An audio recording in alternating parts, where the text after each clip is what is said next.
Hello student, welcome to my YouTube channel Saisamarth Maths Academy. Now in this video we are going to learn Practice Set-11.1 in chapter number 11 Statics Class 8th Mathematics. Okay मित्रांनो, तुम्ही माझ्या चॅनलवर जर नवीन असाल तर कृपया चॅनलला subscribe करा, बेल आयकॉनवरती क्लिक करा की जेणेकरून मी अपलोड केलेले नवनवीन जे व्हिडिओ आहेत त्याची नोटिफिकेशन तुम्हाला मिळत जाईल. मित्रांनो, व्हिडिओला सुरुवात करूया.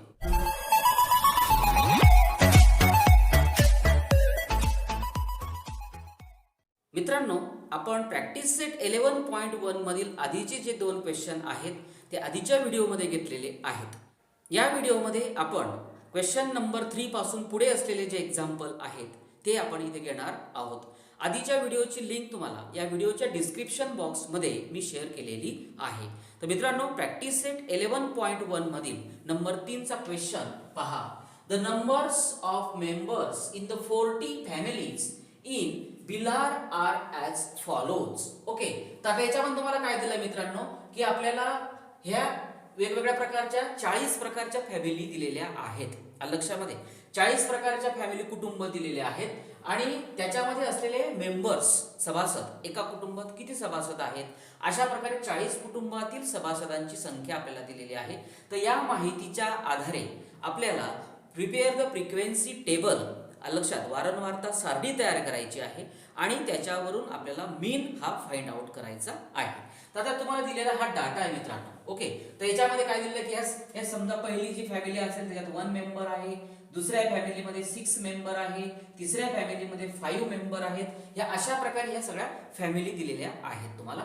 मग आपल्याला फ्रिक्वेन्सी टेबल तयार करताना क्वेश्चन मध्ये दिलेलं आहे की नंबर ऑफ द मेंबर्स, त्याला xi म्हणतात. त्यानंतर 2 नंबरचा कॉलम करताना टॅली मार्क्स, टाळ्याच्या खुणा.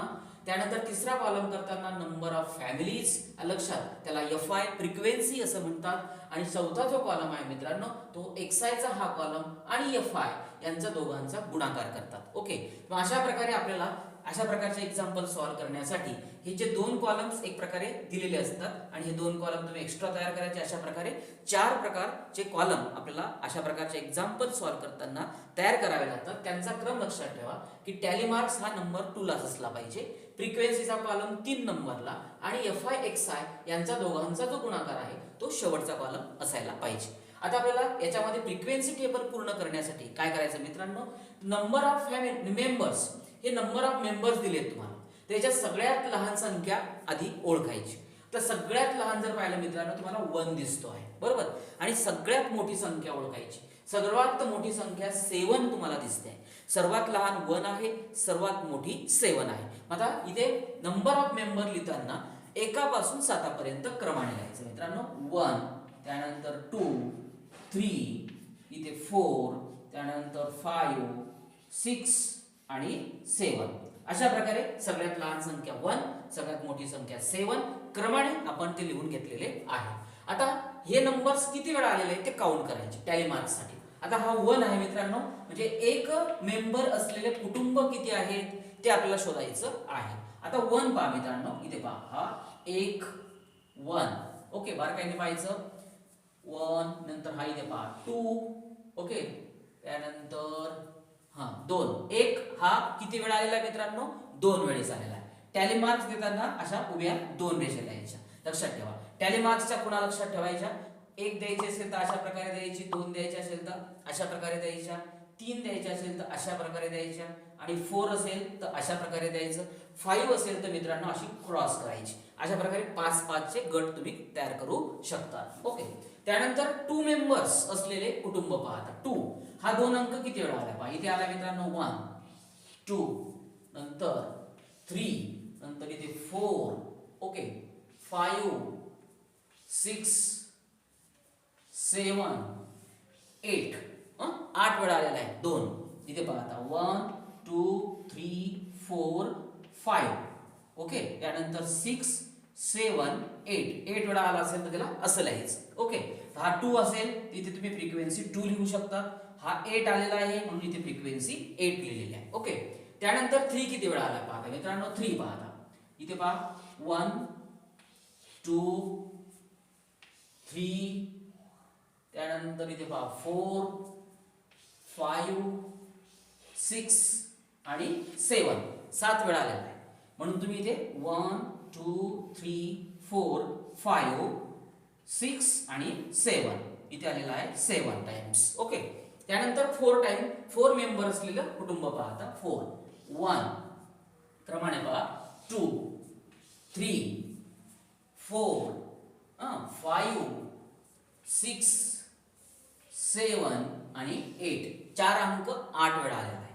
म्हणून इथे पहा 8 1 2 3 4 5 ची लाईन 6 7 आणि 8 म्हणून 8. ओके. हा 5चा गट आणि ह्या 3 रेषा 8 झाल्या. आता 5 किती वेळा आलेला आहे हा 1 2 3 4 5 6 7 टाइम्स. ओके. मग इथे 7 वेळा पहा 1 2 3 4 5 6 7 इथे 7 लिहायचे.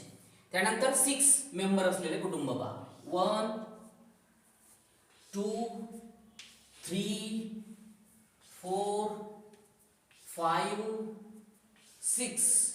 ओके. 6 टाइम आलेला आहे. हा 6 कुटुंब असलेले 6 मेंबर असलेले कुटुंब 6 1 2 3 4 5 आणि एक द्यायचे पुढे 6. अशा प्रकारे हे 6 आले मित्रांनो. ओके. अशा कोणाकडे जायच्या म्हणजे आपण चुकत नाही. त्यानंतर 7 मेंबर असलेले पहा मित्रांनो हा पहा इथे 1 त्यानंतर हा इथे दिलेला आहे 2. ओके. अशा प्रकारे फक्त 2 वेळा आलेले मित्रांनो. इथे 1 आणि 2 लिहायचे. अशा प्रकारे हे 2. ओके. अशा प्रकारे आपण नंबर ऑफ फॅमिली तळाच्या कोणाकडून लिहिलेल्या आहेत. आता याला आपण n म्हणतो कॅपिटल N. या सर्वांची बेरीज करा मित्रांनो. आता याच्यात यांची ऍडिशन करायची. n म्हणजे पहा आता 8 आणि 2 10 10 आणि 7 17 17 18 19 20 आणि 5 25. ओके. 25 आणि 7 25 आणि 7 32 32 आणि हे 8 40. ओके. 40 कुटुंब दिलेले होते मित्रांनो एक्झाम्पल मध्ये. बरोबर आपली ऍडिशन ही 40 आलेली आहे. आता fi xi म्हणजे काय करायचं हा कॉलम आणि हा कॉलम. fi च्या किमती ह्या दिलेल्या आहेत xi च्या किमती या दिलेल्या आहेत. या दोघांचा काय करायचा गुणाकार 2 × 1 म्हणजे 2 8 × 2 करा 16 8 2 16 7 × 3 करा मित्रांनो 21 7 त्रिक 21 8 × 4 करा 32 8 चोक 32 7 × 5 करा मित्रांनो 35. ओके. 6 × 6 36 6 6 जा 7 × 2 करा 7 × 2 दॅट इज 14. ओके. खाली काय करायचं समेशन fi xi म्हणजे यांचा काय करायचे ऍडिशन करायचे मित्रांनो. पहा 6 7 8 9 10 11 नंतर 16 16 16 आणि हे 4 16 आणि हे 10 16 आणि 10 झाले 26. त्यानंतर 2 3 4 5 6 7 8 9 10 11 12 13 14 15 15. ओके. अशा प्रकारे या सर्वांची ऍडिशन आली 156. ओके. आता आपल्याला मीन काढायचा आहे मित्रांनो. मीनचा फॉर्म्युला पहा. याच्यात दिलेला तुम्हाला n ची व्हॅल्यू आलेली तुमची 40. त्यानंतर समेशन fi × xi त्याची व्हॅल्यू आलेली आहे मित्रांनो 156. आता मीन चा फॉर्म्युला पहा. Mean x bar equal to summation fi × xi upon n. Okay. हा फॉर्म्युला आपला मीन काढायचा. Putting the values. याची व्हॅल्यू दिली तुम्हाला 156 डिवाइड बाय 40. ओके. याचा भागाकार पहा आता 40 40चा नसेल तर तुम्ही 4 ने भागताय मित्रांनो. 4 ने भाग दिला तरी चालेल 156 ला 4 2 8 4 त्रिक 12 4 3 जा 12 5 2 वजा करा 3 1 1 गेला 0 6 उतरवले मित्रांनो 4 9 जा 36 6 6 गेले 0 3 3 0. याचा आन्सर जे आला मित्रांनो भागाकार केला तो 39 आलेला आहे. ओके. आणि हा इथे 0 बाकी आहे. 0 म्हणजे 10 आहे लक्षात ठेवा. मग 10 ने जर डिवाइड केलं तर एक घर पॉइंट नंतर सोडायचं म्हणजे इथे येईल तुमचा. ओके. 3.9. ओके. अशा प्रकारे याचा जो मीन आलेला आहे तो 3.9 आलेला आहे. ओके. या प्रॅक्टिस सेट मधील नंबर 4 चं एक्झाम्पल पहा. The number of science and maths project submitted by the model high school Nandpur in the last 20 years at the state level science exhibition is. दिलेला हा डाटा आहे आणि prepare the frequency table and find the mean of the given data. अशा प्रकारचा प्रश्न दिलेला आहे आपल्याला की नंदपूर येथील जी शाळा आहे लक्षात मॉडेल हायस्कूल ती 20 वर्षापासून सायन्स आणि मॅथचे प्रोजेक्ट एका ठिकाणी सबमिटेड करत आहे. 20 वर्षापूर्वीचा डाटा आहे की पहिल्या वर्षी 2, दुसऱ्या वर्षी 3 अशा प्रकारचे जे प्रोजेक्ट आहे हे त्यांनी त्या ठिकाणी सबमिट केलेले आहेत. तर या माहितीचा आपल्याला फ्रिक्वेन्सी टेबल पूर्ण करून मग त्याचा मीन काढायचा आहे. आता फ्रिक्वेन्सी टेबल तयार करताना मित्रांनो केव्हाही 4 कॉलम करायचे. पहिल्या कॉलम मध्ये दिलेला आहे तुम्हाला की सबमिटेड प्रोजेक्ट की किती प्रोजेक्ट सबमिटेड केलेले आहेत त्याला XI म्हणतात. त्यानंतर दुसरा कॉलम हा नेहमी हाच करायचा टॅली मार्क्स टाळ्याच्या खुणा कुठल्या एक्झाम्पल मध्ये हा 2 नंबरला कॉलम हाच करायचा. त्यानंतर नंबर ऑफ प्रोजेक्ट त्याला आपण फ्रिक्वेन्सी म्हणतो FI. त्याच्यामध्ये नंबर ऑफ प्रोजेक्ट किती आहेत ते या कॉलम मध्ये आणि या 2 कॉलम XI आणि FI यांचा गुणाकार या शेवटच्या कॉलम मध्ये लिहायचा. ओके. आता याच्यात लिहिताना काय करायचं मित्रांनो याच्यात सगळ्यात लहान संख्या शोधायची 1 आणि सर्वात मोठी संख्या 5. ही शोधल्यानंतर लहान संख्येपासून मोठ्या संख्येपर्यंत म्हणजे 1 त्यानंतर 2, 3, 4 आणि 5 अशा प्रकारे अंक लिहायचे. सर्वात लहान सर्वात मोठी तिथून क्रमाने लिहायचं. त्यानंतर आता आपल्याला काय करायचंय की पहिल्या वर्षी त्यांनी सबमिटेड प्रोजेक्ट 1 म्हणजे एक प्रोजेक्ट कोणकोणत्या वर्षी सबमिट केला ते आपल्याला काउंट करायचं मित्रांनो. आता 1 पहा. 1 कुठे कुठे दिसतोय पहा तुम्हाला इथे 1 हा दिसतोय 2 त्यानंतर 3 वेळेस. ओके. 3 वर्षी त्यांनी एक प्रोजेक्ट सबमिटेड केलेला आहे तर त्याला 3 घ्यायचं. इथे अशा प्रकारच्या 3 तळाच्या खुणा आणि इथे फ्रिक्वेन्सी मध्ये लिहायचं 3.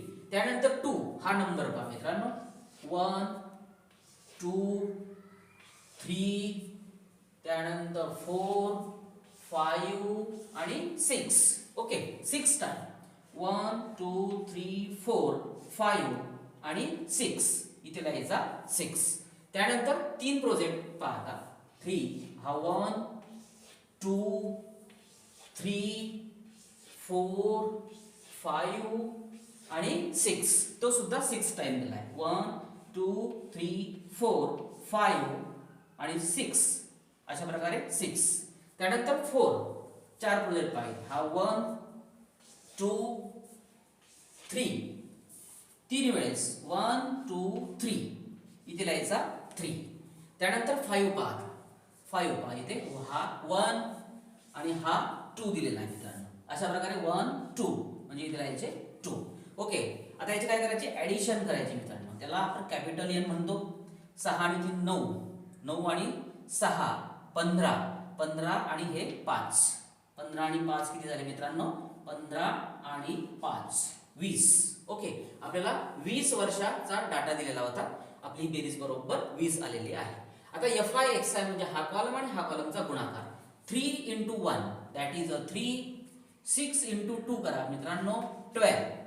6 × 3 करा 18. 3 × 4 लिहा 12. 2 × 5 5 2 10. याचा काय म्हणायचं त्याला समेशन FI XI. ओके. यांची बेरीज पहा 3 2 5 5 आणि 8 13 14 15 5 7 1 2 3 4 5. ओके. याची ऍडिशन आली मित्रांनो 55. अशा प्रकारे n ची व्हॅल्यू आहे 20 समेशन FI × XI ची व्हॅल्यू आहे मित्रांनो 55. ओके. आता मीन काढायचं आपल्याला. Mean x bar equal to summation FI × XI upon n हा फॉर्म्युला यूज करायचा. पुटिंग द व्हॅल्यूज ही व्हॅल्यू दिलेली मित्रांनो 55 अपॉन n ची व्हॅल्यू दिलेली आहे 20. ओके. याचा भागाकार करायचा मित्रांनो 20 डिवाइड बाय 55. 20च्या पाड्यामध्ये पहा 20 दुनी 40. ओके. 5 मधून 0 मायनस करा 5 मधून 4 मायनस करा 1. त्यानंतर संख्या नाही 0 घेतला इथे पॉइंट द्यायचा 27 जा 140 20 7 140. याची सबट्रॅक्शन 0 5तून 4 वजा करा 1 1तून 1 गेला 0. 10 आले मित्रांनो. परत तुम्ही त्याच्यावर 0 घ्यायचा अजून. ओके, आता 20च्या पाड्यामध्ये 100, 25 जा 100, 25 जा 100 याची वजाबाकी आली मित्रांनो 0. आपला आन्सर आलेला आहे 2.75. ओके, अशा प्रकारे मित्रांनो तुम्हाला दिलेली जी माहिती होती त्या दिलेल्या माहितीचा हा मीन 2.75 आलेला आहे. मित्रांनो, व्हिडिओ आवडल्यास लाईक करा, शेअर करा, चॅनलला सबस्क्राईब करा. थँक्यू.